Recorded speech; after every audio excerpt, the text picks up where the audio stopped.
Guys good morning welcome back to my another videos guys আজকে যাবো উদয়পুরে কে রে যাবো পুরো ভিডিওটা দেখো তাহলে বুঝবা।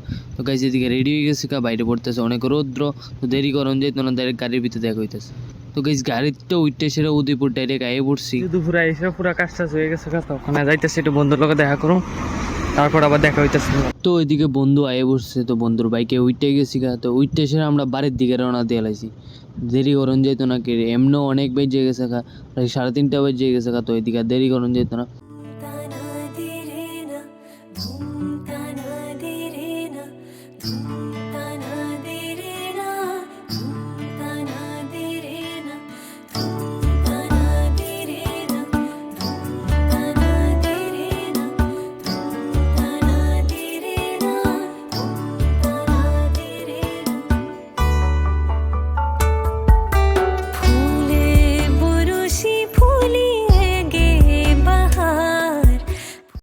তো গাইজ এদিকে প্রাকৃতিক সৌন্দর্যটা দেখতে দেখতে যাইতেছি বাড়ির যাওয়ার আগে রাস্তার ভিতরে একটা হয়ে গেল অ্যাক্সিডেন্ট।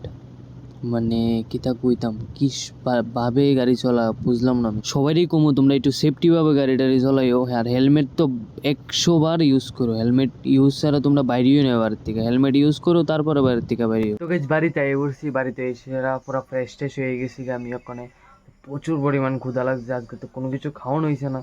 তো ওখানে যাই সেটা বিপদ না, সেখানে প্রসাদ পাঠাইছে একজনে, তো প্রসাদ খামো যাই সেটা। চলো খাই প্রসাদ, দিয়ে দিছে প্রসাদ। তো আমি ওখানে খামো প্রসাদ। থ্যাংক ইউ টু ওয়াচিং আজকে লিখা বাই, আবার নেক্সট ব্লগে তোমরা লগে দেখা হইতেছে, টাটা। তো গাইজ গিয়ে ওই আহত হইছে না, এটি শুধু রং পড়ছে, এটা বাড়িতে রং নিতেছে, রং পড়ে গেছে।